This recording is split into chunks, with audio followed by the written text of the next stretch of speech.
Dua legenda sepak bola Indonesia, Ismet Sofyan dan Atep Rizal, bicara soal kriteria utama sosok pelatih timnas Indonesia yang saat ini masih kosong.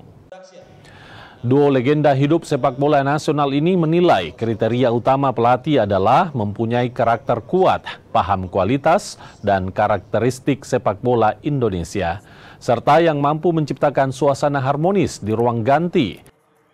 Keduanya juga sepakat mengenal karakteristik pemain akan memudahkan pelatih dalam melancarkan strategi jitu di lapangan. Karakter A, karakter B, karakter C. Jadi yang game plan yang akan dimainkan ketemu dengan tim ini, oh saya butuh pemain yang seperti tipe A. Oh saya ketemu sama tim negara ini, saya butuh pemain yang tipenya B. Gitu. Jadi per individu itu seorang pelatih harus mengenal pemainnya seperti apa.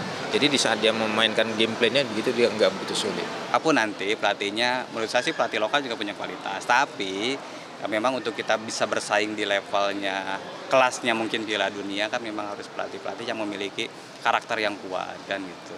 Itu bisa menjadi pertimbangan. Ya mungkin bisa pelatih-pelatih Eropa mungkin ya. Saya tidak menyebutkan namanya mungkin ya gitu.